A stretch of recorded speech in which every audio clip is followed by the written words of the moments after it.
Kamareddy ortho ಮತ್ತು trauma care ಆಸ್ಪತ್ರೆ Kalaburagi. Doctor S B. Kamareddy ಹಾಗೂ ಡಾಕ್ಟರ್ ಪ್ರತಿಮಾ ಎಸ್. ಕಾಮರೆಡ್ಡಿ ಸಾರಥ್ಯದಲ್ಲಿ ಕಳೆದ 11 ವರ್ಷಗಳಿಂದ ಸಾವಿರಾರು ರೋಗಿಗಳಿಗೆ ದಿನದ 24 ಗಂಟೆ ತುರ್ತು ಸೇವೆ ನೀಡಿದ ಶ್ರೇಯಸ್ಸು. ಆರ್ಥೋ ಚಿಕಿತ್ಸೆಗೆ ನುರಿತ ವೈದ್ಯರ ತಂಡ, neuro surgery, joint replacement surgery, interventional pain clinic, plastic surgery, facial maxillo surgery, ದಿನದ 24 ಗಂಟೆ ಲ್ಯಾಬ್ ಸೌಲಭ್ಯ, ದಿನದ 24 ಗಂಟೆ ಮೆಡಿಕಲ್ ಸೌಲಭ್ಯ, ಡಿಜಿಟಲ್ ಎಕ್ಸ್ರೇ, ದಿನದ 24 ಗಂಟೆ ಬ್ಲಡ್ ಬ್ಯಾಂಕ್ ಸರ್ವಿಸ್, ದಿನದ 24 ಗಂಟೆ ಆಂಬ್ಯುಲೆನ್ಸ್ ಸೌಲಭ್ಯ. ಹೆಚ್ಚಿನ ಮಾಹಿತಿಗಾಗಿ ಸಂಪರ್ಕಿಸಿ ಸರ್ಕಾರಿ ಐಟಿಐ ಕಾಲೇಜು ಮುಂಭಾಗ, ಕಾಮರೆಡ್ಡಿ ಆರ್ಥೋ ಮತ್ತು ಟ್ರಾಮಾ ಕೇರ್ ಆಸ್ಪತ್ರೆ Kalaburagi. Phone number 08472256163. BPL ration card ಹಾಗೂ ಆಯುಷ್ಮಾನ್ ಕಾರ್ಡ್ ಫಲಾನುಭವಿಗಳಿಗೆ ಸುಜಿನಿ ಆಸ್ಪತ್ರೆಯಲ್ಲಿ ಉಚಿತ ಚಿಕಿತ್ಸೆ. ಕಲಬುರಗಿಯಲ್ಲಿ ಸ್ತ್ರೀ ರೋಗ ಹಾಗೂ ಮಕ್ಕಳ ಚಿಕಿತ್ಸೆಗಾಗಿಯೇ ಪ್ರತ್ಯೇಕ ಆಸ್ಪತ್ರೆ ಪ್ರಾರಂಭ. ಸುಜಿನಿ ಕಲ್ಯಾಣ ಕರ್ನಾಟಕ ಭಾಗದ ಅತ್ಯಾಧುನಿಕ ತಾಯಿ ಮತ್ತು ಶಿಶುವಿನ ಆರೈಕೆಯ ಆಸ್ಪತ್ರೆ. ಸ್ತ್ರೀ ರೋಗ ತಜ್ಞ ಖ್ಯಾತ ವೈದ್ಯರು ಹಾಗೂ ಮಕ್ಕಳ ತಜ್ಞ ಖ್ಯಾತ ವೈದ್ಯರ ತಂಡದಿಂದ ಕಡಿಮೆ ದರದಲ್ಲಿ ಚಿಕಿತ್ಸೆ, ವಿಶ್ವ ದರ್ಜೆಯ ಉಪಕರಣಗಳ ಮತ್ತು ಅತ್ಯಾಧುನಿಕ ಐಸಿಯು, ಎನ್ಐಸಿಯು ಹಾಗೂ ಇತರೆ ಸೌಲಭ್ಯಗಳಿಂದ ಮಕ್ಕಳಿಗೆ ಗುಣಮಟ್ಟದ ಆರೈಕೆ. ಸುಜಿನಿ ಆಸ್ಪತ್ರೆಯಲ್ಲಿನ ಸೌಲಭ್ಯಗಳು: ದಿನದ 24 ಗಂಟೆಯಲ್ಲಿ ತುರ್ತು ಸೇವೆ, ಹೈ ರಿಸ್ಕ್ ಗರ್ಭಧಾರಣೆ, ಒಬೆಸ್ಟ್ರಿಕ್ ಐಸಿಯು, ನವಜಾತ ಮತ್ತು ಶಿಶು ಐಸಿಯು, ಶಿಶು ಸಂಬಂಧಿತ ಶಸ್ತ್ರಚಿಕಿತ್ಸೆ, ಲ್ಯಾಪ್ರೋಸ್ಕೋಪಿ, ಲಸಿಕಾಕರಣ, ತಜ್ಞ ವೈದ್ಯರ ಸಲಹೆ, ಡಯಾಗ್ನೋಸ್ಟಿಕ್ ಮತ್ತು ಅಲ್ಟ್ರಾಸೌಂಡ್ ಸೇರಿದಂತೆ ಅನೇಕ ಸೌಲಭ್ಯಗಳು ನಿಮ್ಮ ಸುಜಿನಿ ಆಸ್ಪತ್ರೆಯಲ್ಲಿ ಲಭ್ಯ. ಹೆಚ್ಚಿನ ಮಾಹಿತಿಗಾಗಿ ಸಂಪರ್ಕಿಸಿ ಸುಜಿನಿ ಆಸ್ಪತ್ರೆ, ಬಿಗ್ ಬಜಾರ್ ಎದುರುಗಡೆಗೆ, ಕಲಬುರಗಿ. ದೂರವಾಣಿ ಸಂಖ್ಯೆ 08472272727 ಅಥವಾ ಮೊಬೈಲ್ ನಂಬರ್ 9900427814.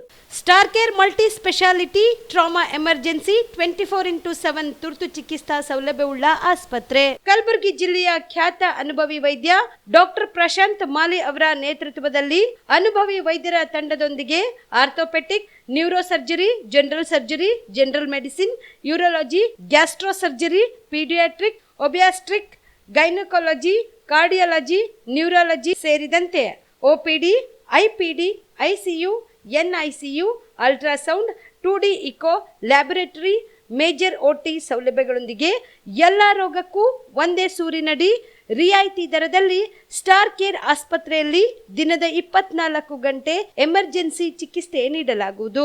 ಹೆಚ್ಚಿನ ಮಾಹಿತಿಗಾಗಿ ಸಂಪರ್ಕಿಸಿ ಸ್ಟಾರ್ ಕೇರ್ ಮಲ್ಟಿ ಸ್ಪೆಷಾಲಿಟಿ ಆಸ್ಪತ್ರೆ, ಸ್ವಾಭಿಮಾನಿ ಸ್ವದೇಶಿ ಕೇಂದ್ರದ ಮುಂಭಾಗ, ಗುಬ್ಬಿ ಕಾಲನಿ, ಕಲಬುರಗಿ. ಮೊಬೈಲ್ ನಂಬರ್ 9066906614 ಅಥವಾ 8472360239. ನಮಸ್ಕಾರ ವೀಕ್ಷಕರೇ, ಆನ್ ಸ್ಪಾಟ್ ನ್ಯೂಸ್ಗೆ ಸ್ವಾಗತ. ನಾನು ಸಂಗೀತ. ಕಲ್ಯಾಣ ಕರ್ನಾಟಕ ಪ್ರದೇಶದ 371 ಜೆ ನೇಮಕಾತಿಗಳಿಗೆ ಪ್ರಸ್ತುತ ಇರುವ ಗೊಂದಲಗಳ ಸುತ್ತೋಲೆಗಳನ್ನು ವಾಪಸ್ ಪಡೆದು ಮೆರಿಟ್ ಹಾಗೂ ರೋಸ್ಟರ್ ನಿಯಮದ ಅಡಿ ಆಯ್ಕೆ ಪಟ್ಟಿ ಸಿದ್ಧಪಡಿಸಲು ಅನುಕೂಲವಾಗುವಂತೆ ನ್ಯೂನತೆಗಳನ್ನು ಸರಿಪಡಿಸಿ ಹೊಸದಾಗಿ ಸುತ್ತೋಲೆ ಹೊರಡಿಸಿ ಕಲ್ಯಾಣ ಕರ್ನಾಟಕದ ಅಭ್ಯರ್ಥಿಗಳಿಗೆ ನ್ಯಾಯ ಸಿಗುವ ನಿಟ್ಟಿನಲ್ಲಿ ದಿಟ್ಟ ಕ್ರಮ ಕೈಗೊಳ್ಳಬೇಕು ಎಂದು ಕಲ್ಯಾಣ ಕರ್ನಾಟಕ ಹೋರಾಟ ಸಮಿತಿಯ ಸಂಸ್ಥಾಪಕ ಅಧ್ಯಕ್ಷ ಲಕ್ಷ್ಮಣ ದಸ್ತಿ ಒತ್ತಾಯಿಸಿದರು. ಕಲಬುರಗಿಯ ಪತ್ರಿಕಾ ಭವನದಲ್ಲಿ ಕರೆದ ಸುದ್ದಿಗೋಷ್ಠಿಯನ್ನು ಉದ್ದೇಶಿಸಿ ಮಾತನಾಡಿದ ಅವರು, 371 ಜೆ ನೇಮಕಾತಿಗಳಿಗೆ ಈಗಿರುವ ಎಲ್ಲಾ ಗೊಂದಲಗಳ ಸುತ್ತೋಲೆಗಳನ್ನು ವಾಪಸ್ ಪಡೆದು ಸಚಿವ ಸಂಪುಟ ಉಪಸಮಿತಿ ತಕ್ಷಣ ಮೆರಿಟ್ ಮತ್ತು ರೋಸ್ಟರ್ ನೀತಿಯಂತೆ ಆಯ್ಕೆ ಪಟ್ಟಿ ತಯಾರಿಸಲು ಅನುಕೂಲವಾಗುವಂತೆ 1/2/2023 ಸುತ್ತೋಲೆಯಲ್ಲಿರುವ ನ್ಯೂನತೆಗಳನ್ನು ಸರಿಪಡಿಸಿ ಹೊಸದಾಗಿ ಸುತ್ತೋಲೆ ಹೊರಡಿಸಿ ಶಾಶ್ವತವಾಗಿ ಕಲ್ಯಾಣ ಕರ್ನಾಟಕದ ಅಭ್ಯರ್ಥಿಗಳಿಗೆ ನ್ಯಾಯ ಸಿಗುವ ನಿಟ್ಟಿನಲ್ಲಿ ಸಂಪುಟ ಉಪಸಮಿತಿ ದಿಟ್ಟ ಕ್ರಮ ಕೈಗೊಳ್ಳಲು ಹೋರಾಟ ಸಮಿತಿ ಒತ್ತಾಯಿಸುತ್ತದೆ. ಆದಾಗ್ಯೂ ಈ ರೀತಿಯ ಅನ್ಯಾಯವನ್ನು ಕಲ್ಯಾಣ ಕರ್ನಾಟಕ ಪ್ರದೇಶದ ಜನತೆ ಯಾವುದೇ ಕಾರಣಕ್ಕೂ ಒಪ್ಪುವುದಿಲ್ಲ. ಕಲ್ಯಾಣ ಕರ್ನಾಟಕ ಹೋರಾಟ ಸಮಿತಿ ಕಲ್ಯಾಣದ ಜನಮಾನಸದ ವತಿಯಿಂದ ನಮ್ಮ ಹಕ್ಕಿನ ವಿಷಯಗಳಿಗೆ ಸಂಬಂಧಿಸಿದಂತೆ ಜಾಗೃತಿ ವಹಿಸುತ್ತಿದೆ. ಒಂದು ವೇಳೆ ಸರ್ಕಾರ ನಮ್ಮ ಹಕ್ಕಿನ ನೇಮಕಾತಿ, ಮುಂಬಡ್ತಿ ಮತ್ತು ಶೈಕ್ಷಣಿಕ ಪ್ರದೇಶದಲ್ಲಿ ಪದೇ ಪದೇ ದ್ವಂದ್ವತ್ವ ಅನುಸರಿಸಿದ್ರೆ ಸರ್ಕಾರದ ವಿರುದ್ಧ ಕಲ್ಯಾಣ ಕರ್ನಾಟಕ ಪ್ರದೇಶದ ಎಲ್ಲಾ ಕಡೆಗಳಲ್ಲಿ ತೀವ್ರವಾಗಿ ಪ್ರತಿಭಟನೆ ನಡೆಸಲಾಗುವುದು ಎಂದು ಎಚ್ಚರಿಕೆ ನೀಡಿದರು. ತಮಗೆ ಗೊತ್ತಿರುವಂತೆ ಈಗಾಗಲೇ ನಾವು ಕಲಬುರಗಿಯಲ್ಲಿ 17ನೇ ಸೆಪ್ಟೆಂಬರ್ ಐತಿಹಾಸಿಕ ದಿನದಂದು ಸಂಪುಟ ಸಭೆ ಮಾಡೋದಕ್ಕೆ ಸ್ವಾಗತ ಮಾಡಿದ್ದೀವಿ. ಪ್ರತ್ಯೇಕ ಸಚಿವಾಲಯಕ್ಕೂ ಸ್ವಾಗತ ಮಾಡಿದ್ದೀವಿ. ಈ ಒಂದು ಮಧ್ಯದಲ್ಲಿ ನಮ್ಮ ಕರ್ನಾಟಕ ರಾಜ್ಯದ ಡೈರೆಕ್ಟ್ ಜನರಲ್ ಆಫ್ ಪೊಲೀಸ್ ಇವರೇನು ಅಂದ್ರೆ ಮುಖ್ಯಮಂತ್ರಿ ಮಿಸ್ಗೈಡ್ ಮಾಡ್ತಾರೆ. ಏನಂದ್ರೆ 1/2/23 ಸರ್ಕ್ಯುಲರು KETದಾಗ ಏನದಲ್ಲ ತಿರಸ್ಕಾರ ಆಗ್ಯದ. ಅದಕ್ಕೇನದಲ್ಲ 20 ಸರ್ಕ್ಯುಲರ್ ಪ್ರಕಾರ 6/6/20 ಸರ್ಕ್ಯುಲರ್ ಪ್ರಕಾರ 545 PSI ನೇಮಕಾತಿ ಮಾಡಬೇಕು ಅಂತೇಳಿ ಅವರು ಮುಖ್ಯಮಂತ್ರಿಗಳು ಹೋಗ್ತಾರೆ. ಮುಖ್ಯಮಂತ್ರಿಗಳು ಕಾನೂನು ಪ್ರಕಾರವಾಗಿ KET ರದ್ದು ಮಾಡ್ಯಾದಂದ್ರೆ ಅವ್ರು ಏನಂದ್ರೆ ಸಹಜ ಒಪ್ಕೊಂಡು ಅನುಮೋದನೆ ಕೊಟ್ಟರು. ಅದು ಕಾಪಿನೂ ತಮಗೆ ಕೊಟ್ಟಿದ್ದೇವೆ ನಾವು. ಅಂದರೆ ಯಾವ ರೀತಿ ವಂಚನೆ ಮಾಡ್ತಾಯಿದ್ದಾರೆ ನಮ್ಮ ಬೆಂಗಳೂರಾಗಿದ್ದಂಥ ಆ ಭಾಗದ್ದು ಅಧಿಕಾರಿಗಳು, ಅವ್ರಿಗೆ ಅದೂ ಗೊತ್ತಿಲ್ಲ. ಏನದಲ್ಲ 8/8/24 KET ಏನದಲ್ಲ ರಿಜೆಕ್ಟ್ ಮಾಡಿದಂಥ ತೀರ್ಪಿಗೆ ಹೈಕೋರ್ಟ್ ಎತ್ತಿ ಹಿಡಿದು ಸ್ಟೇ ಕೊಟ್ಟದು 8/8/24. ಅಂದರೆ ಅದರ ಅರ್ಥ 1/2/23 ಸರ್ಕ್ಯುಲರ್ ಜಾರಿಯಲ್ಲಿದೆ. 1/2/23 ಸರ್ಕ್ಯುಲರ್ ಜಾರಿಯಲ್ಲದ. ಮತ್ತು ಇದೇ ಒಂದು ಸರ್ಕ್ಯುಲರ್ಗೆ ಮುಂದುವರಿಸಿ ಸನ್ಮಾನ್ಯ ಪ್ರಿಯಾಂಕ್ ಖರ್ಗೆ ಅವರು ಏನದಲ್ಲ ಜನವರಿ ತಿಂಗಳಲ್ಲಿ ಒಂದು ಸಭೆ ಮಾಡ್ತಾರೆ ಸಂಪುಟ ಉಪಸಮಿತಿ. ಆ ಸಭೆಯದು ಪ್ರೊಸೀಡಿಂಗ್ ಏನದಲ್ಲ ಫೆಬ್ರವರಿ ತಿಂಗಳದಾಗ ಹೊರಗೆ ಬರ್ತವೆ. ಬಂದ ನಂತರ ಈ ರಾಜ್ಯ ಮಟ್ಟದ ಉನ್ನತ ಅಧಿಕಾರಿಗಳು ಅದಕ್ಕೆ ಸಂಬಂಧಪಟ್ಟಂಗೆ ತಮಗೆ ಅಭಿಪ್ರಾಯ ಕೇಳಿದ್ರೆ ಇನ್ನೂ ಅಭಿಪ್ರಾಯ ಕೊಡಲಿಲ್ಲ. ಅದಕ್ಕೆ ಯಥಾವತ್ತಾಗಿ 1/2/23 ಸರ್ಕಾರ ಜಾರಿಯಲ್ಲದ. ಅದಕ್ಕೆ 1/2/23 ಪ್ರಕಾರ 545 PSIಗಳಿಗೆ ನೇಮಕಾತಿ ಆದ್ರೆ ಫಸ್ಟ್ ನಮ್ಮ ಜನರಲ್ ಲಿಸ್ಟ್ನಾಗ ನಮ್ಮೂರಿಗೆ ಅವಕಾಶ ಸಿಗ್ತದೆ. ಇದರಲ್ಲಿಂದ ಏನು ಲಾಭ ಅಂದ್ರೆ ಎರಡನೇದು ನಮ್ಮ ಮೀಸಲಾತಿ ಮಿಕ್ಕುಳದದು ಮೊದಲನೇದು ಪಟ್ಟಿ ಬರ್ತದೆ. ಎರಡನೇದು ನಮ್ಮ ಹೈದರಾಬಾದ್ ಕರ್ನಾಟಕ ಮೀಸಲಾತಿದು ಬರ್ತದೆ. ಇದರಿಂದ ಏನದಲ್ಲ ನಮಗೆ ಭಾಳಷ್ಟು ಏನದಲ್ಲ ಲಾಭ ಆಗ್ತಾವೆ. 25-30 ಹೆಚ್ಚು ನಮ್ಮ PSIಗಳು ಸೆಲೆಕ್ಷನ್ ಆಗ್ತವೆ.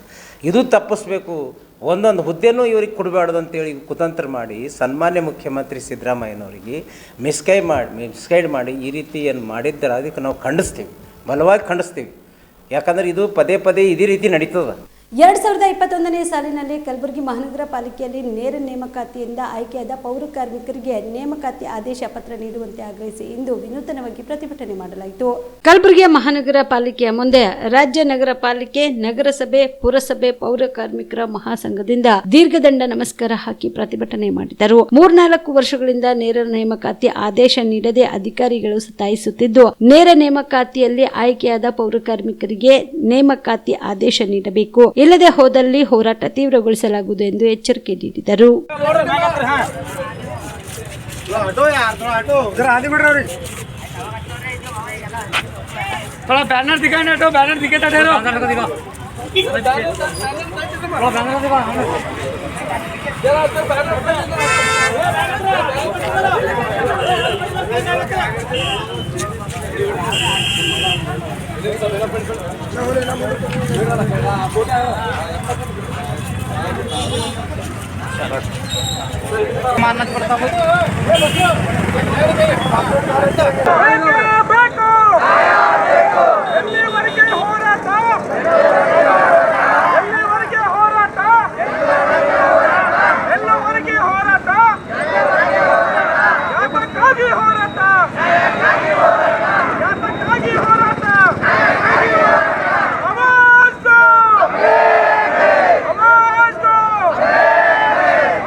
ಇಡೀ ರಾಜ್ಯಾದ್ಯಂತ ಸ್ಥಳೀಯ ಸಂಸ್ಥೆಗಳಲ್ಲಿ ನಗರ ಪಾಲಿಕೆ, ಮಹಾನಗರ ಪಾಲಿಕೆ, ಪಟ್ಟಣ ಪಂಚಾಯತಿ, ಪುರಸಭೆಗಳಲ್ಲಿ ಪೌರ ಕಾರ್ಮಿಕರ ದಿನಾಚರಣೆಯನ್ನು ಆಚರಣೆ ಮಾಡಬೇಕಂತೇಳಿ ಸರ್ಕಾರದ ನಿರ್ದೇಶನ ಇದೆ. ಪ್ರತಿ ವರ್ಷವೂ ಕೂಡ ಈ ಒಂದು ಪದ್ಧತಿ ನಡ್ಕೊಂಡು ಬಂದಿದೆ. ಈ ವರ್ಷ ವಿಶೇಷ ಈ ಪೌರ ಕಾರ್ಮಿಕರ ದಿನಾಚರಣೆ ವಿಶೇಷ ಏನಂದರೆ ವರ್ಷಾನುಗಟ್ಟಲೆ ನಮ್ಮ ಕಾರ್ಮಿಕರು ಕಷ್ಟಪಟ್ಟು ದುಡಿದಿರ್ತಾರೆ. ಒಂದು ದಿನ ಅವರು ಎಲ್ಲ ಕುಟುಂಬಗಳು ಅವರು ಎಲ್ಲ ಸಾವಿರಾರು ಕುಟುಂಬಗಳ ಪರಿವಾರಗಳು ಒಂದು ಕಡೆ ಬಂದು ಒಂದು ಒಳ್ಳೆ ಊಟ ಮಾಡಿ ಒಳ್ಳೆ ಬಟ್ಟೆ ಉಟ್ಕೊಂಡು ಒಬ್ರಿಗೊಬ್ಬರು ಖುಷಿ ಹಂಚಿಕೊಂಡು, ಯಾಕಂದರೆ ವರ್ಷಗಟ್ಟಲೆ ನಮ್ಮ ತಲೆಗೆ ಕಸ ಗೊಜ್ಜು ಇದೇ ಇದ್ದಿರ್ತದೆ. ಈ ರೀತಿ ಇದನ್ನೆಲ್ಲ ಮರೆತು ನಾಳೆನಿಂದ ನಾವು ಫ್ರೆಶ್ ಆಗಿ ನಾವು ಕೆಲಸಕ್ಕೆ ಹೋಗಬೇಕು, ಹೊಸ ವರ್ಷದ ಹೊಸ ಭರವಸೆ ಬರಲಿಕ್ಕೆ ನಮಗೊಂದು ಹುಮ್ಮಸ್ಸು ಬರಬೇಕು ಅನ್ನುವಂಥ ಕಾರಣಕ್ಕಾಗಿ ಈ ಕಾರ್ಯಕ್ರಮ ಆಯೋಜನೆ ಮಾಡಿದ್ದದ. ಆದರೆ ಹೋದ ಪೌರ ಕಾರ್ಮಿಕರ ದಿನಾಚರಣೆಯಲ್ಲಿ ನಮ್ಮ ಮಾನ್ಯ ಆಯುಕ್ತರು ನಮಗೆ ಬರವಣಿಗೆಯಲ್ಲಿ ಬರೆದು ಕೊಟ್ಟಿದ್ದರು, ಒಂದು ತಿಂಗಳ ಒಳಗಾಗಿ ನಿಮಗೆ ನೇರ ನೇಮಕಾತಿ ನೇರ ಪಾವತಿ ಆದೇಶ ಕೊಡ್ತೀನಿ ಅಂತೇಳಿ. ಈಗ ಮತ್ತೊಂದು ಪೌರ ಕಾರ್ಮಿಕರ ದಿನಾಚರಣೆ ಬಂದಿದೆ, 1 ವರ್ಷ ಆಯಿತು. ಇನ್ನೂ ನಾಳೆ ನಾಡ್ದು 2 ದಿನ 3 ದಿನ 4 ದಿನ ಅಂತ ಹೇಳ್ತಾ ಇದ್ದಾರೆ.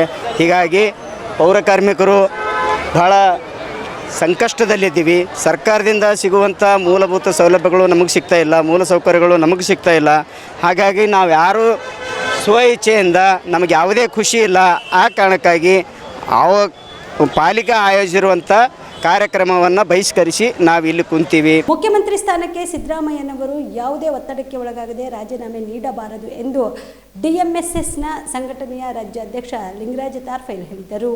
ಕಲಬುರಗಿಯ ಪತ್ರಿಕಾ ಭವನದಲ್ಲಿ ಕರೆದ ಸುದ್ದಿಗೋಷ್ಠಿಯನ್ನು ಉದ್ದೇಶಿಸಿ ಮಾತನಾಡಿದ ಅವರು, ಮುಡಾ ಪ್ರಕರಣದಲ್ಲಿ ಖಾಸಗಿ ವ್ಯಕ್ತಿಯೊಬ್ಬರ ದೂರನ್ನು ಆಧರಿಸಿ ಮುಖ್ಯಮಂತ್ರಿ ಸಿದ್ದರಾಮಯ್ಯ ಅವರ ವಿರುದ್ಧ ಪ್ರಾಸಿಕ್ಯೂಷನ್ಗೆ ಅನುಮತಿಯನ್ನು ರಾಜ್ಯಪಾಲರು ತರಾತುರಿಯಲ್ಲಿ ನೀಡಿರುವುದು ಪಕ್ಷಪಾತದ ಧೋರಣೆಯಾಗಿದೆ. ಘನ ನ್ಯಾಯಾಲಯದ ತೀರ್ಪು ವ್ಯತಿರಿಕ್ತವಾಗಿ ಬಂದರೆ ಸಿದ್ದರಾಮಯ್ಯನವರು ಮುಖ್ಯಮಂತ್ರಿ ಸ್ಥಾನಕ್ಕೆ ಯಾವುದೇ ಒತ್ತಡಕ್ಕೆ ಒಳಗಾಗದೆ ರಾಜೀನಾಮೆಯನ್ನ ನೀಡಬಾರದು ಎಂದು ಮುಖ್ಯಮಂತ್ರಿ ಸಿದ್ದರಾಮಯ್ಯನವರಿಗೆ ನಾವು ಬೆಂಬಲವಾಗಿ ನಿಲ್ಲುತ್ತೇವೆ ಎಂದರು.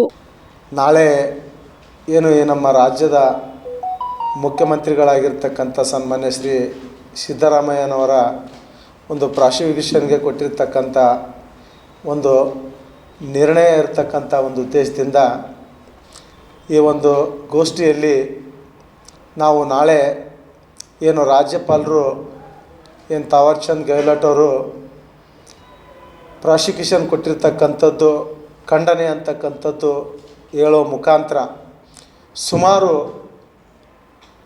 ವರ್ಷಗಳಿಂದ ಹಲವಾರು ಜನರ ಮೇಲೆ ಏನು ಮಾಹಿತಿ ಹಕ್ಕುಗಳ ಮುಖಾಂತರ ಪ್ರಾಸಿಕ್ಯೂಷನ್ಗೆ ಕೊಡಬೇಕು ಅಂತಕ್ಕಂಥದ್ದನ್ನ ಭಾಳಷ್ಟು ಜನ ಕೇಳಿದರು.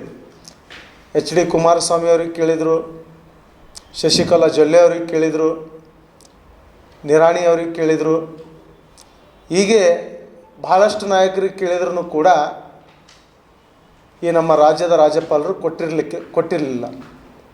ಆದರೆ ತರಾತುರಿಯಲ್ಲಿ ಈ ರಾಜ್ಯದ ಮುಖ್ಯಮಂತ್ರಿಗಳಾಗಿರ್ತಕ್ಕಂಥ ಸಿದ್ದರಾಮಯ್ಯನವರ ಒಂದು ವಿಷಯದಲ್ಲಿ ಪ್ರಾಸಿಕ್ಯೂಷನ್ಗೆ ಕೊಡೋದಕ್ಕೆ ಇಷ್ಟೊಂದು ಯಾಕೆ ತರಾತುರಿ ಮಾಡಿದ್ದಾರೆ ಅಂತಕ್ಕಂಥದ್ದನ್ನು ನಾವೆಲ್ಲರೂ ಕೂಡ ಗಮನಿಸಬೇಕಾಗಿದೆ.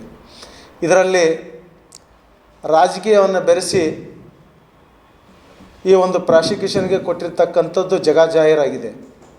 ಅದಕ್ಕಾಗಿ ಸನ್ಮಾನ್ಯ ಶ್ರೀ ಸಿದ್ದರಾಮಯ್ಯ ಸಾಹೇಬರಿಗೆ ನಾಳೆ ಆಗ್ತಕ್ಕಂಥ ಯಾವುದೇ ರೀತಿಯಾದಂಥ ಬೆಳವಣಿಗೆ ಆದರೂ ಕೂಡ ತಮ್ಮ ಮೇಲೆ ಅವಲಂಬಿತ ಆಗಿರ್ತಕ್ಕಂಥ ಬಹಳಷ್ಟು ಜನ ಈ ರಾಜ್ಯದಲ್ಲಿರ್ತಕ್ಕಂಥ ಹಲವಾರು ಸಣ್ಣ ಪುಟ್ಟ ಜಾತಿ ಜನಾಂಗದವರು ಅವರ ಮೇಲೆ ಬಹಳಷ್ಟು ಅಭಿಮಾನವನ್ನು ಇಟ್ಕೊಂಡು ಒಳ್ಳೆಯ ರಾಜಕೀಯ ಮಾಡ್ತಕ್ಕಂಥ, ಒಳ್ಳೆಯ ಆಡಳಿತ ನಡೆಸ್ತಕ್ಕಂಥ ಒಬ್ಬ ಮೇಧಾವಿ, ಇಲ್ಲಿ ತನಕನೂ ಕೂಡ ರಾಜಕೀಯದಲ್ಲಿ ಯಾವುದೇ ರೀತಿಯಾದಂಥ ಕಪ್ಪು ಚುಕ್ಕಿ ಇಲ್ಲದೆ ರಾಜಕಾರಣ ಮಾಡಿರ್ತಕ್ಕಂಥ ಬಹಳಷ್ಟು ಬುದ್ಧಿಜೀವಿಗಳು ಈ ಒಂದು ರಾಜ್ಯವನ್ನು ಒಳ್ಳೆಯ ರೀತಿಯಲ್ಲಿ ನಡೆಸ್ಕೊಂಡು ಇಲ್ಲಿರ್ತಕ್ಕಂಥ ಎಲ್ಲರಿಗೂ ಕೂಡ ಸಾಮಾಜಿಕ ನ್ಯಾಯವನ್ನು ಕೊಡಬೇಕು, ಎಲ್ಲರೂ ಕೂಡ ಮುಖ್ಯವಾಹಿನಿಗೆ ಬರಬೇಕು ಅಂತಕ್ಕಂಥ ಹಲವಾರು ಆಸೆಗಳನ್ನು ಇಟ್ಟುಕೊಂಡು ಪ್ರಸಕ್ತ ಸಾಲಿನ ಮುಂಗಾರಿನಲ್ಲಿ ತಾಲೂಕಿನಲ್ಲಿ ಹೆಚ್ಚು ಮಳೆ ಬಂದಿರುವುದರಿಂದ ಮುಂಗಾರು ಬೆಳೆಯಾದ ಹೆಸರು, ಉದ್ದು, ತೊಗರಿ,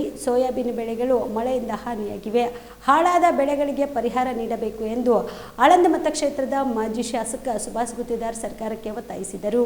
ಈ ಕುರಿತು ಆಳಂದ ಪಟ್ಟಣದ ತಮ್ಮ ಸ್ವಗೃಹದಲ್ಲಿ ಕರೆದ ಸುದ್ದಿಗೋಷ್ಠಿಯನ್ನು ಉದ್ದೇಶಿಸಿ ಮಾತನಾಡಿದ ಅವರು, ಕೇಂದ್ರ ಸರ್ಕಾರ ಉದ್ದು, ಹೆಸರು ಬೆಳೆಗಳಿಗೆ ಬೆಂಬಲ ಬೆಲೆ ಘೋಷಿಸಿದ್ರು ರಾಜ್ಯ ಸರ್ಕಾರ ಖರೀದಿ ಕೇಂದ್ರಗಳನ್ನು ತೆಗೆದಿಲ್ಲ. ಇದರಿಂದ ರೈತಾಪಿ ವರ್ಗ ವರ್ಗಕ್ಕೆ ನಷ್ಟವಾಗುತ್ತಿದೆ. ಮಾರುಕಟ್ಟೆಯಲ್ಲಿ ರೈತರು ಬೆಳೆದ ಬೆಳೆಗಳಿಗೆ ಸಮರ್ಪಕ ದರ ದೊರೆಯುತ್ತಿಲ್ಲ.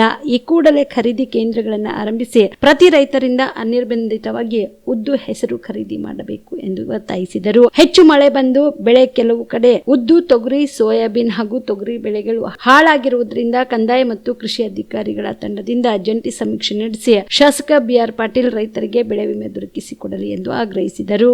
ಇನ್ನು ಸೆಪ್ಟೆಂಬರ್ 17ರಂದು ಕಲಬುರಗಿಯಲ್ಲಿ ಜರುಗಿದ ರಾಜ್ಯ ಸರ್ಕಾರದ ವಿಶೇಷ ಸಚಿವ ಸಂಪುಟ ಸಭೆಯಿಂದ ಆಳಂದ ಮತಕ್ಷೇತ್ರಕ್ಕೆ ಯಾವುದೇ ಲಾಭವಾಗಿಲ್ಲ. ಮುಖ್ಯಮಂತ್ರಿಗಳ ಸಲಹೆಗಾರರಾಗಿರುವ ಆಳಂದ ಶಾಸಕ ಬಿಆರ್ ಪಾಟೀಲ್ ಅವರು ಮುಖ್ಯಮಂತ್ರಿಗಳ ಗಮನ ಸೆಳೆದು ಆಳಂದ ತಾಲೂಕಿನ ಮಹತ್ವದ ಕೆರೆ ತುಂಬಿಸುವ ಯೋಜನೆಗೆ ಅನುಮೋದನೆ ಪಡೆದುಕೊಳ್ಳುವಲ್ಲಿ ವಿಫಲರಾಗಿದ್ದಾರೆ. ಅಲ್ಲದೆ ತಾಲೂಕಿನ ಯಾವ ಯೋಜನೆಗಳು ಸಚಿವ ಸಂಪುಟ ಸಭೆಯಲ್ಲಿ ಚರ್ಚೆಗೆ ಬಾರದೆ ಇರುವುದು ದುರ್ದೈವದ ಸಂಗತಿಯಾಗಿದೆ ಎಂದು ಬೇಸರ ವ್ಯಕ್ತಪಡಿಸಿದರು.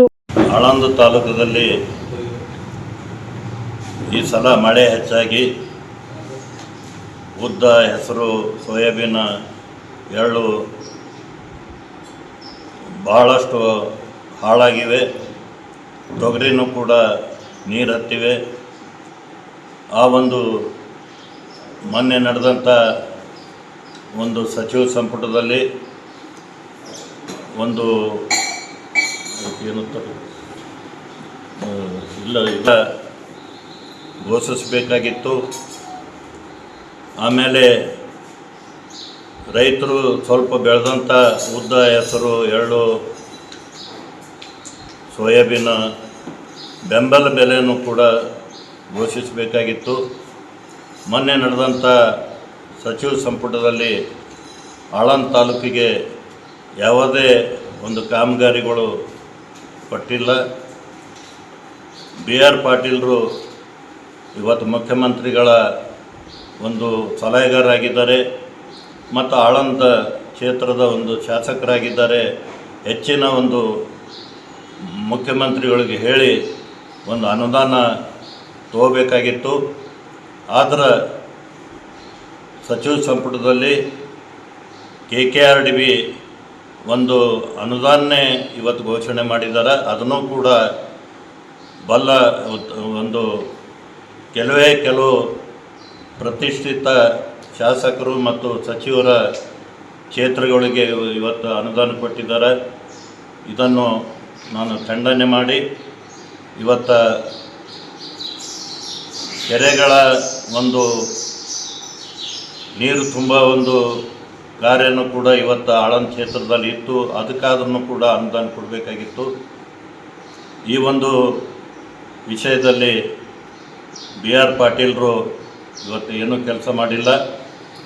ಮತ್ತು ರೈತರ ಒಂದು ಬೆಳೆದಂಥ ಅಲ್ಪ ಸ್ವಲ್ಪ ಬೆಳೆಗಳಿಗೆ ಒಂದು ಖರೀದಿ ಕೇಂದ್ರ ಮಾಡಬೇಕಾಗಿತ್ತು. ಸರ್ಕಾರ ಅದಕ್ಕೆ ಅನುಮೋದನೆ ಕೊಟ್ಟರೂ ಕೂಡ ಇನ್ನೂ ಇಲ್ಲಿ ಪ್ರಾರಂಭ ಮಾಡಿಲ್ಲ. ಆದಷ್ಟು ಬೇಗ ಆ ಖರೀದಿ ಕೇಂದ್ರ ಪ್ರಾರಂಭ ಮಾಡಬೇಕು ಅಂತ ಕೇಸಿಂದ ಒತ್ತಾಯ ಮಾಡ್ತಾರೆ. Prabhugouda, on spot news, Aland. ಇಂದು ಆಪತ್ಕಾಲ ಯಾನ ಸೇವೆ ಯೋಜನೆ ಅಡಿಯಲ್ಲಿ ಲೋಕಾರ್ಪಣೆಯಾಗಿರುವ 65 ಅತ್ಯಾಧುನಿಕ ಆಂಬ್ಯುಲೆನ್ಸ್ಗಳ ಸೇವೆಗಳು ಅಪಘಾತಕ್ಕೊಳಗಾದವರ ಜೀವ ಉಳಿಸುವಲ್ಲಿ ಆಪತ್ಕಾಲ ಯಾನ ಸೇವೆ ಸಹಾಯಕಾರಿಯಾಗಲಿದೆ ಎಂದು ಮುಖ್ಯಮಂತ್ರಿ ಸಿದ್ದರಾಮಯ್ಯ ತಿಳಿಸಿದರು.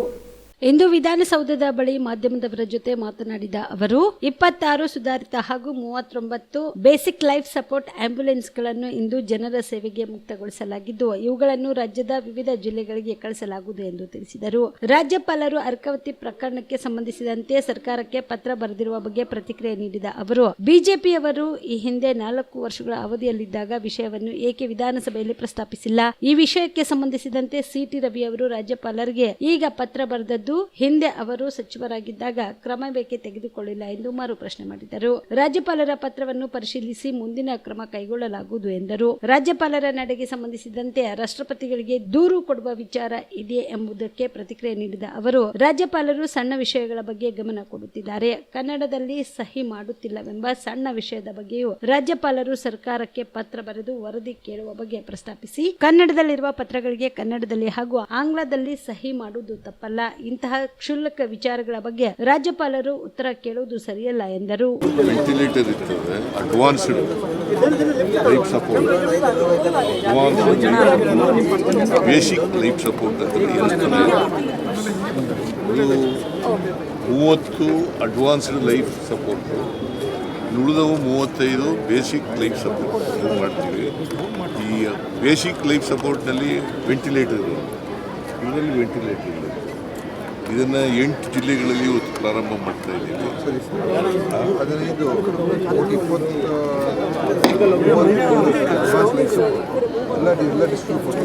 ಎಲ್ಲ ಜಿಲ್ಲೆಗಳಿಗೂ ಒಂದೊಂದು ಎಲ್ಲ ಜಿಲ್ಲಾ ಆಸ್ಪತ್ರೆಗಳಿಗೆ ಯಾಕಂತಂದರೆ ಉದ್ದೇಶ ಈ ಆಕ್ಸಿಡೆಂಟ್ನಲ್ಲಿ ತೊಂದರೆ ಒಳಗಾದವರಿಗೆ ಅವ್ರಿಗೆ ಆದಷ್ಟು ಜಾಗ್ರತೆ ತುರ್ತಾಗಿ ಅವರಿಗೆ ಚಿಕಿತ್ಸೆ ದೊರಕಿಸ್ಕೊಡ್ತಾರೆ,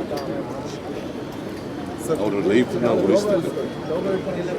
ಸರ್, ಈಗ ರಾಜ್ಯಪಾಲರು ಅರ್ಕಾವತಿ ವಿಚಾರವಾಗಿ ಪತ್ರ ಬರೆದಿದ್ದಾರೆ ಸರ್. ಪದೇ ಇಲ್ಲ, ನಾನು ನೋಡ್ತೀನಿ. ಈಗ ಬಿಜೆಪಿಯವರು 4 ವರ್ಷ ಇದ್ರಲ್ಲ, ಯಾಕೆ ಮಾಡಲಿಲ್ಲ?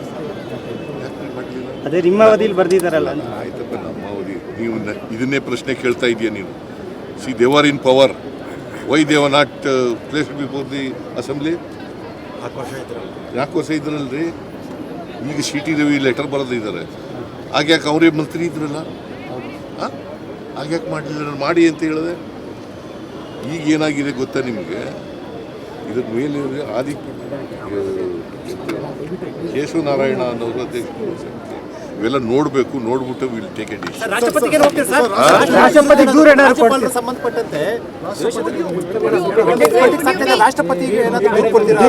ರಾಜಭವನ ದುರ್ಬಳಕೆ ಆಗ್ತಿದೆ ಅಂತ ದೂರ ಏನಾದ್ರು ಕೊಡ್ತೀರಾ ಸರ್? ಈ ರಾಜ್ಯಪಾಲರು ಎಲ್ಲ ಸಣ್ಣ ಸಣ್ಣ ವಿಚಾರಗಳು.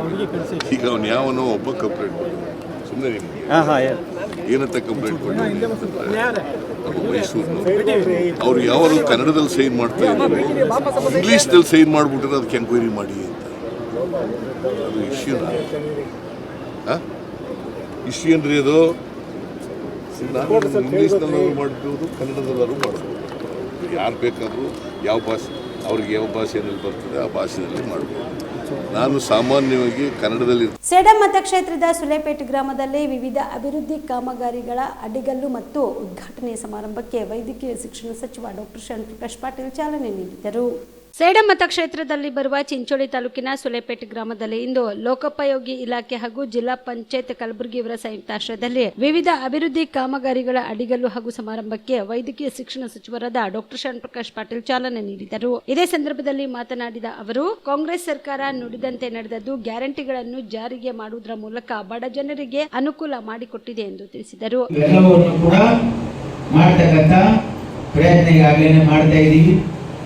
ಅದಲ್ಲದೆ ನಮಗೆಲ್ಲ ಗೊತ್ತಿರೋ ಹಾಗೆ ನಮ್ಮ ಸರ್ಕಾರ ಮಾತು ಕೊಟ್ಟಂತೆ 5 ಗ್ಯಾರಂಟಿಗಳನ್ನು ಅನುಷ್ಠಾನಕ್ಕೆ ತಂದು ಇಲ್ಲಿ ಜನರಿಗೆ ಅನುಕೂಲ ಮಾಡ್ತಕ್ಕಂಥ, ಬಡವರಿಗೆ ಅನುಕೂಲ ಆಗ್ತಕ್ಕಂಥ ರೀತಿಯಲ್ಲಿ ನಮ್ಮ ಸರ್ಕಾರ ಇವತ್ತು ಜನಪರ ಮತ್ತು ಬಡವರ ಪರವಾಗಿರ್ತಕ್ಕಂಥ ಒಂದು ಕೆಲಸವನ್ನು ನಮ್ಮ ಸರ್ಕಾರ ಮಾಡ್ತಾ ಇದೆ.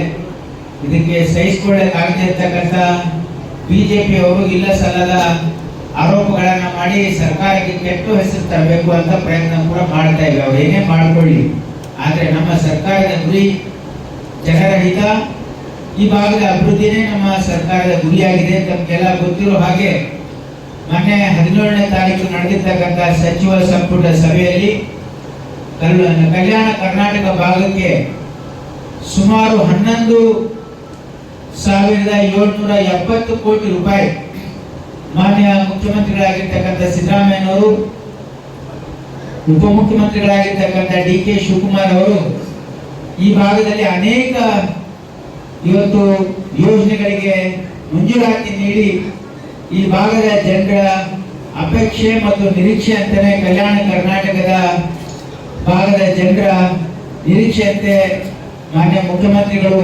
ಕ್ಯಾಬಿನೆಟ್ ಒಂದು ಮೀಟಿಂಗ್ ಅನ್ನ ಕಲಬುರಗಿಯಲ್ಲಿ ಮಾಡೋದ್ರ ಜೊತೆಗೆ ಈ ಭಾಗಕ್ಕೆ ಒಂದು ಭೂತಪೂರ್ವವಾಗಿರ್ತಕ್ಕಂಥ ಕೊಡುಗೆಯನ್ನು ಕೊಟ್ಟಿದ್ದಾರೆ.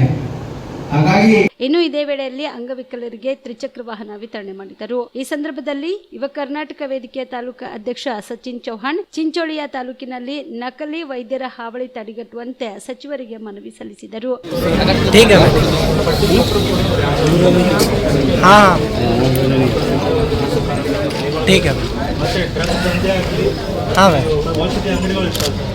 ಈ ಸಂದರ್ಭದಲ್ಲಿ ವಿವಿಧ ಇಲಾಖೆ ಅಧಿಕಾರಿಗಳು, ಪಕ್ಷದ ಮುಖಂಡರು, ಕಾರ್ಯಕರ್ತರು ಉಪಸ್ಥಿತರಿದ್ದರು. Mehboob, on spot news, Sulepet. Kalaburagi ನಗರದ ಹೊರವಲಯದ ನಾಗನಹಳ್ಳಿಯಲ್ಲಿ ಶನಿವಾರ ನಡೆದ ಸುಮಿತ್ ಮಲ್ಲಾಬಾದ್ ಎಂಬ ಯುವಕನ ಕೊಲೆ ಪ್ರಕರಣಕ್ಕೆ ಸಂಬಂಧಿಸಿದಂತೆ 6 ಜನ ಆರೋಪಿಗಳನ್ನು ಬಂಧಿಸಲಾಗಿದೆ ಎಂದು ನಗರ ಪೊಲೀಸ್ ಆಯುಕ್ತ ಡಾಕ್ಟರ್ ಶರಣಪ್ಪ SD ತಿಳಿಸಿದರು.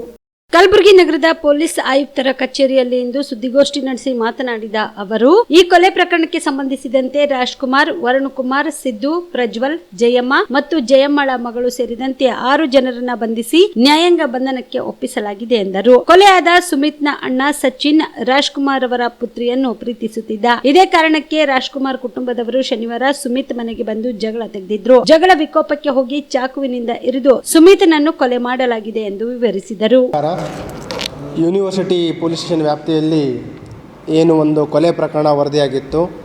ಆ ಕೊಲೆ ಪ್ರಕರಣದಲ್ಲಿ 24 ಗಂಟೆಗಳೊಳಗಡೆ 6 ಜನ ಆರೋಪಿಗಳನ್ನು ಬಂಧಿಸುವಲ್ಲಿ ACP suburban Rajanna, inspector university Sushil ಮತ್ತು ಎಲ್ಲ ಅಧಿಕಾರಿ ಸಿಬ್ಬಂದಿಯವರ ತಂಡ ಯಶಸ್ವಿಯಾಗಿದೆ. ಇಲ್ಲಿವರೆಗೆ ಒಟ್ಟು 6 ಜನ ಆರೋಪಿಗಳನ್ನು ಬಂಧಿಸಲಾಗಿದೆ. ತಮಗೆಲ್ಲ ತಿಳಿದಿರುವ ಹಾಗೆ ಈ ಘಟನೆಗೆ ಮೂಲ ಕಾರಣ ಅಂತಂದರೆ ಯಾರು ಮೃತ ಇದ್ದಾನೆ ಸುಮಿತ್, ಅವರ ಅಣ್ಣ ಸಚಿನ್, ಅವನು ಈ ಆರೋಪಿಗಳ ಕುಟುಂಬದ ಹುಡುಗಿ ಜೊತೆ ಒಂದು ಪ್ರೀತಿಯ ವಿಚಾರ ನಡೀತಾ ಇತ್ತು. ಅದೇ ಹಿನ್ನೆಲೆಯಲ್ಲಿ ಅವರಿಗೆ ಸುಮಾರು ತಿಂಗಳುಗಳಿಂದ ವರ್ಷಗಳಿಂದ ವಾದ ವಿವಾದ ಆಗ್ತಾ ಇತ್ತು. ಮತ್ತು ಮದುವೆಗೋಸ್ಕರ ಪ್ರಸ್ತಾವನೆಯನ್ನು ಕೂಡ ಆಗಾಗ ಮಾಡ್ತಾಯಿದ್ದರು. ಈ ದಿನವೂ ಕೂಡ ಮದುವೆಯ ಪ್ರಸ್ತಾವನೆ ಮಾಡಿದಾಗ ಅದು ಗಲಾಟೆ ಆಗಿದೆ 2 ಕುಟುಂಬಗಳ ನಡುವೆ. ಆ ಒಂದು ಸನ್ನಿವೇಶದಲ್ಲಿ ಇವನು ಹುಡುಗಿಯ ಅಣ್ಣ ವರುಣ್ ಅನ್ನೋನು ಚಾಕುವಿನಿಂದ ಇರಿದಿದ್ದಾನೆ. ಅದು ಆರಂಭದ ಹಂತದಲ್ಲಿ ಅಟೆಂಪ್ಟ್ ಟು ಮರ್ಡರ್ ಕೇಸನ್ನು ತೆಗೆದುಕೊಳ್ಳಲಾಗಿತ್ತು. ನಂತರ ಚಿಕಿತ್ಸೆ ಫಲಕಾರಿಯಾಗದೆ ಆಸ್ಪತ್ರೆಯಲ್ಲಿ ಸುಮಿತ್ ಮೃತರಾಗಿದ್ದಾನೆ. ಈ ಒಂದು ಹಿನ್ನೆಲೆಯಲ್ಲಿ ಅದನ್ನು ಕೊಲೆ ಪ್ರಕರಣವನ್ನು ಸೆಕ್ಷನ್ಗಳನ್ನು ಆ್ಯಡ್ ಮಾಡಿಕೊಂಡು ಆರೋಪಿಗಳನ್ನು ಬಂಧಿಸಲಾಗಿದೆ. ಇದರಲ್ಲಿ ಬಂಧಿತರಾದವರ ಟೋಟಲ್ 6 ಜನ ಇದ್ದಾರೆ. ಅದರಲ್ಲಿ ಮೃತರ ಕುಟುಂಬದವರು 4 ಆರೋಪಿಗಳ ಕುಟುಂಬದವರು 4 ಜನ ಇದ್ದಾರೆ. ಮತ್ತು ಏನು ವರುಣ್ ಇದ್ದಾನೆ ಅವನ 2 ಜನ ಸ್ನೇಹಿತರು ಕೂಡ ಇದರಲ್ಲಿ ಬಂಧಿತರಾಗಿದ್ದಾರೆ, ಸಿದ್ದು ಮತ್ತು ಪ್ರಜ್ವಲ್ ಅಂತ. ಇನ್ನೂ 2 ಜನ ಆರೋಪಿಗಳಿಗೆ ನಾವು ಬಂಧನ ಮಾಡಲಿಕ್ಕೆ ಬಲೆಯನ್ನು ಬೀಸಿದ್ದೀವಿ. ಈ ಆರೋಪಿಗಳ ಹಿನ್ನೆಲೆಯನ್ನು ತಾವು ನೋಡಿದರೆ ಏನು ಮೇನ್ ಆರೋಪಿ ಇದ್ದಾನೆ ವರುಣ್, ಅವನು ಆಟೋ ಡ್ರೈವರ್ ಇದ್ದಾನೆ. ಮತ್ತು ಇವನಿಗೆ ಸಹಾಯ ಮಾಡಲಿಕ್ಕೆ ಬಂದ ಸಿದ್ದು ಅಲಿಯಾಸ್ ಸಿದ್ದರಾಮ್ ಅಂತ, ಅವನು ಒಂದು ನಾಗೇನಹಳ್ಳಿಯಲ್ಲಿ ಒಂದು ಪಾನ್ ಶಾಪ್ ಇದೆ. ಉಳಿದ ಆರೋಪಿಗಳು ಎಲ್ಲ ಈ ಸ್ಥಳೀಯರಿದ್ದಾರೆ ಮತ್ತು ಲೇಬರ್ ಕೂಲಿ ಕೆಲಸ ಮಾಡುವಂಥವ್ರು ಇದ್ದಾರೆ. ಹೌದು, ಅವರು ಮೂಲತಃ ಇವರೆಲ್ಲ ವಾಸ ಮಾಡ್ತಾ ಇರೋದು ಹುಡುಗನ ಕುಟುಂಬದವರು ಬಾಂಬೆಯಲ್ಲಿದ್ದಾರೆ. ಅಲ್ಲಿ ಓದೋದು ಮತ್ತು ಕೂಲಿ ಕೆಲಸನ ಮಾಡ್ತಾರೆ ಈ ಹುಡುಗ ಅಣ್ಣ ತಮ್ಮದಿರು. ಈ ಮದುವೆ ವಿಚಾರಕ್ಕೆ ಚರ್ಚೆ ಮಾಡಲಿಕ್ಕೆ ಬಂದಿರ್ತಾರೆ. ಅದು ಅಕ್ಕಪಕ್ಕದವರು ಮತ್ತು ಸುಮಾರು ವರ್ಷಗಳಿಂದ ಸ್ಥಳೀಯರಿದ್ದಾರೆ, ಪರಿಚಯ ಇರುವಂಥ 2 ಕುಟುಂಬಗಳು.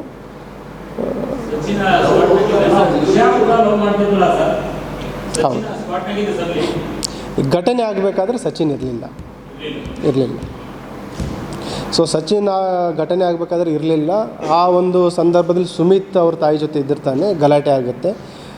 ಆ ಗಲಾಟೆ ವಿಪರೀತಕ್ಕೆ ಹೋದ ತಕ್ಷಣ ಆಟೋದಲ್ಲಿ ಚಾಕು ಇರುತ್ತೆ, ಆ ಚಾಕು ತೆಗೆದುಕೊಂಡು ಇರಿತಾನೆ. ಒಂದೇ ಸ್ಟ್ಯಾಬ್ ಇರುವಂಥದ್ದು, but it has ಪಂಕ್ಚರ್ಡ್ is vital organs. ಅದು ಚಿಕಿತ್ಸೆ ಫಲಕಾರಿಯಾಗದೆ ಅವನು ಮೃತನಾಗಿದ್ದಾನೆ. ಏನು ಹೇಳಿ? ಹೌದು,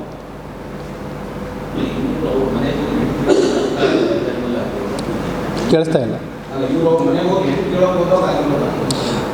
ಚರ್ಚೆ ಆಗಬೇಕಾಗಿದ್ರೆ ಗಲಾಟೆ ಆಗಿದೆ. ಈ ಏನು ಮದುವೆ ಪ್ರಸ್ತಾವನೆ ಆಗಬೇಕಾದ್ರೆ ಗಲಾಟೆ ಆಗಿದೆ.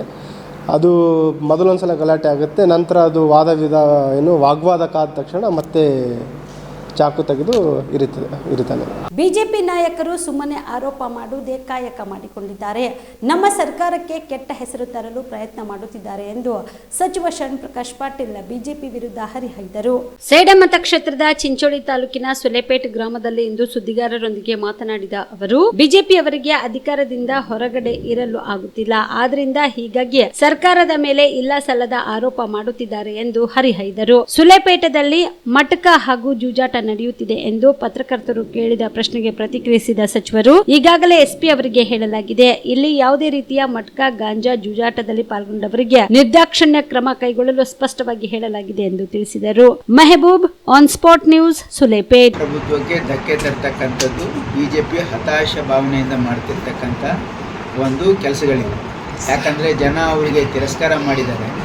ಹಾಗಾಗಿ ಅವರಿಗೆ ಏನಾಗಿದೆ ಅಂದರೆ ಅಧಿಕಾರದಿಂದ ಹೊರಗೆ ಇರೋಕ್ಕಾಗ್ತಾ ಇಲ್ಲ. ಹಾಗಾಗಿ ಸರ್ಕಾರದ ಮೇಲೆ ಇಲ್ಲ ಸಲ್ಲದ ಆರೋಪಗಳನ್ನು ಮಾಡ್ತಾ ಇದ್ದಾರೆ. ಸರ್, ಇನ್ನೊಂದು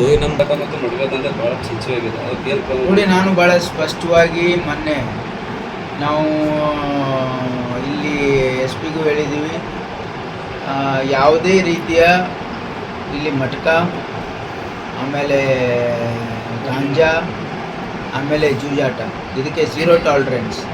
ಯಾರು ಇದರಲ್ಲಿ ಪಾಲ್ಗೊಂಡಿರ್ತಾರೆ ಅವ್ರ ಮೇಲೆ ನಿರ್ದಾಕ್ಷಿಣ್ಯ ಕ್ರಮ ಕೈಗೊಳ್ಳಬೇಕು ಅಂತ ಭಾಳ ಸ್ಪಷ್ಟವಾಗಿ ಹೇಳಿದ್ದೀವಿ. ಅದಲ್ಲದೆ ನಮ್ಮ ಸರ್ಕಾರ ಈ ಮಾದಕ ವಸ್ತುಗಳ ಒಂದು ನಿಯಂತ್ರಣಕ್ಕೆ ಒಂದು ಹೈ ಪವರ್ ಕಮಿಟಿನೂ ಕೂಡ ಮಾಡಿದ್ದಾರೆ ಮಾನ್ಯ ಮುಖ್ಯಮಂತ್ರಿಗಳು. ಅಂದರೆ ಗೃಹ ಸಚಿವರ ಅಧ್ಯಕ್ಷತೆಯಲ್ಲಿ. ಅದರಲ್ಲಿ ನಾನು ಒಬ್ಬ ಸದಸ್ಯನಿದ್ದೀನಿ, ನಾನು ಸದಸ್ಯರಿದ್ದೀನಿ. ಖಂಡಿತವಾಗಿ ನಾವು ಈ ಡ್ರಗ್ ಮೆನೆಸ್, ಇಲ್ಲಿಗಲ್ ಆ್ಯಕ್ಟಿವಿಟೀಸನ್ನು ಕಂಟ್ರೋಲ್ ಮಾಡ್ತಕ್ಕಂಥ ಸರ್ಕಾರ ಭಾಳ ಒಂದು ಸೀರಿಯಸ್ ಆಗಿದೆ ಮ್ಯಾಟ್ರಲ್ಲಿ. ಖಂಡಿತವಾಗಿ ಇದೆ. ಆಮೇಲೆ ನೀವು ಬರೀ ಜಯದೇವ ಆಸ್ಪತ್ರೆ ಅಷ್ಟೇ ಅಲ್ಲ, ನೋಡಿ ಮೊನ್ನೆ ನಾವು ಇಂದಿರಾ ಗಾಂಧಿ ಚೈಲ್ಡ್ ಹುಬ್ಬಳ್ಳಿ ನಗರ ಸೇರಿದಂತೆ ವಿವಿಧ ಜಿಲ್ಲೆಗಳಲ್ಲಿ ವಾಹನಗಳನ್ನು ತಡೆದು ತಲವಾರ್ ತೋರಿಸಿ ಚಿನ್ನಾಭರಣ, ಹಣ ಸೇರಿದಂತೆ ಮೊಬೈಲ್ ಫೋನ್ಗಳನ್ನು ದೋಚುತ್ತಿದ್ದ ನೆಟೋರಿಯಸ್ ರೌಡಿ ಶೀಟರ್ ಕಾಲಿಗೆ ಪೊಲೀಸರು ಗುಂಡು ಹಾರಿಸಿದ್ದಾರೆ. ವಿನೋದ ಗುಂಡಿಹಾಳ ಎಂಬಾತನ ಮೇಲೆ ಪೊಲೀಸರು ಫೈರಿಂಗ್ ಮಾಡಿದ್ದಾರೆ. ಈತ ಬಳ್ಳಾರಿ, ಧಾರವಾಡ, ಹಾವೇರಿ ಸೇರಿದಂತೆ ವಿವಿಧ ಜಿಲ್ಲೆಗಳ ಹೆದ್ದಾರಿಯಲ್ಲಿ ಮಾರಕಾಸ್ತ್ರಗಳನ್ನು ತೋರಿಸಿ ವಾಹನ ಸವಾರರಿಂದ ಹಣ, ಚಿನ್ನಾಭರಣ ದೋಚಿಕೊಂಡು ಪರಾರಿಯಾಗುತ್ತಿದ್ದ. ಈ ಕುರಿತು ಈತನ ವಿರುದ್ಧ ಬೆಂಡಗಿರಿ ಪೊಲೀಸ್ ಠಾಣೆಯಲ್ಲಿ ಪ್ರಕರಣ ದಾಖಲಾಗಿದ್ದು ಆರೋಪಿಯನ್ನು ಕಿಮ್ಸ್ ಆಸ್ಪತ್ರೆಗೆ ದಾಖಲಿಸಲಾಗಿದೆ.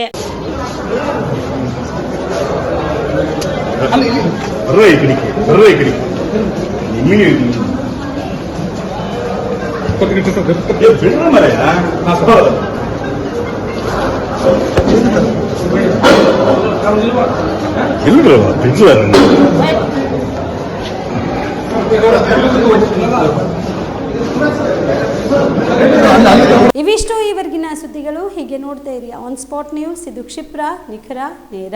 ಕಲಬುರಗಿಯ ಮಣ್ಣೂರು ಮಲ್ಟಿ ಸ್ಪೆಷಾಲಿಟಿ ಆಸ್ಪತ್ರೆ ಕಲ್ಯಾಣ ಕರ್ನಾಟಕ ಭಾಗದ ಪ್ರಸಿದ್ಧ ಆಸ್ಪತ್ರೆಗಳಲ್ಲಿ ಒಂದಾಗಿದೆ. ಡಾಕ್ಟರ್ ಫಾರೂಕ್ ಮಣ್ಣೂರು ಸಾರಥ್ಯದಲ್ಲಿ ಅತ್ಯಂತ ಅನುಭವಿ ವೈದ್ಯರಿಂದ ಉತ್ತಮ ಚಿಕಿತ್ಸೆ ನೀಡಲಾಗುತ್ತಿದೆ. ಮಣ್ಣೂರು ಮಲ್ಟಿ ಸ್ಪೆಷಾಲಿಟಿ ಆಸ್ಪತ್ರೆಯಲ್ಲಿ ಸಿಗುವ ಚಿಕಿತ್ಸೆಗಳು: general surgery, laparoscopy surgery, neuro surgery, orthopaedic surgery, plastic surgery, gastro surgery, aqua surgery, gynaecology surgery, general medicine, paediatric, neuro surgery, cardiology, haematology, endocrinology, ENT ಮತ್ತು ophthal, general physician, gynaecology, paediatric, family medicine, urology, nephrology, radiology, dialysis, advance ICU ಮತ್ತು advance OT setup, ಅತ್ಯಾಧುನಿಕ ಸೌಲಭ್ಯವುಳ್ಳ ಕ್ಯಾಸುಲಿಟಿ, ದಿನದ 24 ಗಂಟೆ emergency trauma centre. ಹೆಚ್ಚಿನ ಮಾಹಿತಿಗಾಗಿ ಸಂಪರ್ಕಿಸಿ ಬಾರಾ hills circle, ring ರಸ್ತೆ, ಕಲಬುರಗಿ. Phone number 9538786108.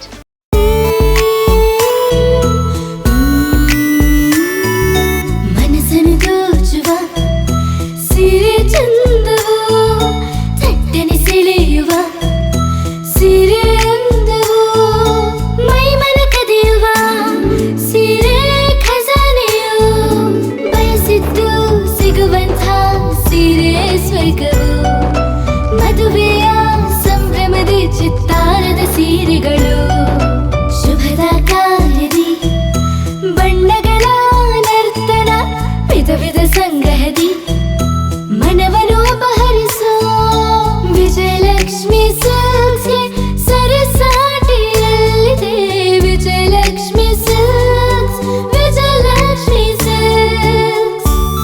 ಜಿಲ್ಲೆಯಲ್ಲಿಯೇ ಮಹಿಳೆಯರ ಮತ್ತು ಮಕ್ಕಳ ವಸ್ತ್ರಗಳ ಏಕೈಕ ಅತಿ ದೊಡ್ಡ showroom Vijayalakshmi silks, city centre mall, super market road, Gulbarga.